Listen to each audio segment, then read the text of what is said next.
কর্মকর্তা বলেছে যে ইতিপূর্বে প্রায় প্রথম কিস্তিতে প্রায় 1400 খামারিকে আপনার ক্ষতিগ্রস্তের প্রণোদনা দেওয়া হয়েছে। এবারও প্রায় 700 ক্ষতিগ্রস্ত খামারিকে প্রণোদনা দেওয়ার ব্যবস্থা করা হয়েছে। আশা করি যে আমরা ইতিমধ্যেই এই প্রণোদনা সবার হাতে পৌঁছে যাবে।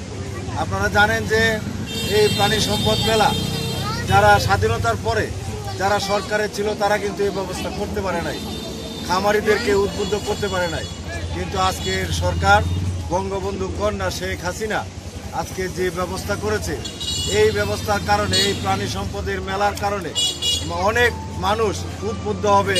বিভিন্ন প্রজেক্টে, গরুর প্রজেক্ট, তারপরে হাঁস মুরগির প্রজেক্ট, ছাগল ভেড়ার প্রজেক্ট এবং মুরগির প্রজেক্টে আজকে উৎসাহ নিতে পারবে, উৎসাহ পাবে এবং এগুলি আমাদের যে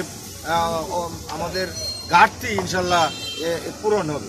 তো আমি মনে করি, আমি ব্যক্তিগতভাবে আমি আমাদের যিনি প্রধানমন্ত্রী, বাংলার প্রধানমন্ত্রী বঙ্গবন্ধু কন্যা শেখ হাসিনাকে ধন্যবাদ জানাই যে উনি একটি সময় উপযোগী একটি মেলা অনুষ্ঠিত করার উনি সকলকে নির্দেশনা দিয়েছেন এবং সারা বাংলাদেশে এটি একযুগে আজকে এই মেলাটি আজকে কার্যক্রম করবে।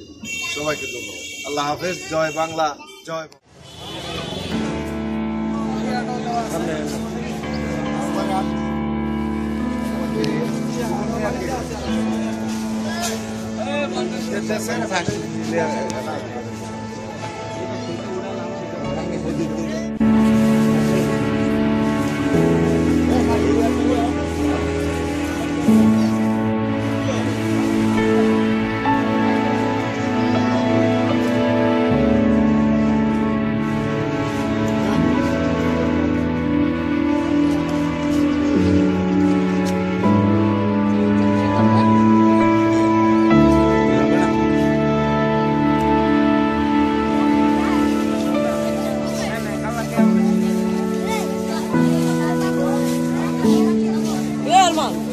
Why?